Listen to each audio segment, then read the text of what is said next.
Save the date photoshoot Covid സമയത്ത് popular ആയിട്ടുള്ള ഒരു കാര്യമാണ്. കാരണം കോവിഡ് ലോക്ക്ഡൗൺ വന്നപ്പോൾ ഫോട്ടോഗ്രാഫേഴ്സിന്റെ കയ്യിൽ ക്യാമറ മാത്രമേ ഉള്ളൂ, ഇൻകം ഇല്ല.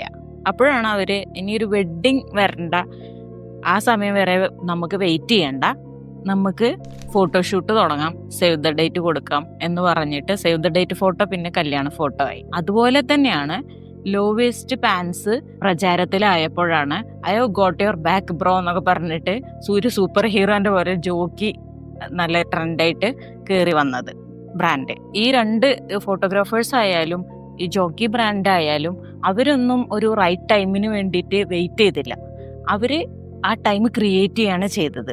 ഇപ്പൊ നിങ്ങൾ നിങ്ങളുടെ സ്വപ്നത്തിലേക്കുള്ള യാത്ര തുടങ്ങാൻ തീരുമാനിച്ചിട്ട് ആ റൈറ്റ് ടൈം വരട്ടെ, അല്ലെങ്കിൽ ഇനിയും കുറച്ച് കാര്യം കൂടി ശരിയാക്കാനുണ്ട് എന്നൊക്കെ വിചാരിച്ചിരിക്കുകയാണെങ്കിൽ അത് ഇപ്പോഴാണ്, ആ സമയം ഇപ്പോഴാണ്.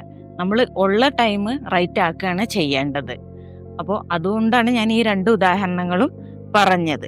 അപ്പോൾ നിങ്ങളുടെ ജീവിതത്തിലെ save the date moment create ചെയ്യാൻ തുടങ്ങിക്കോളൂ. നിങ്ങളൊരു ഇമ്പോസ്റ്റർ ഒന്നും അല്ല, നിങ്ങൾ you are just a trend waiting to happen. അപ്പോൾ ഇനി റൈറ്റ് ടൈം ഇത് തന്നെയാണ്. Stop doubting, start doing.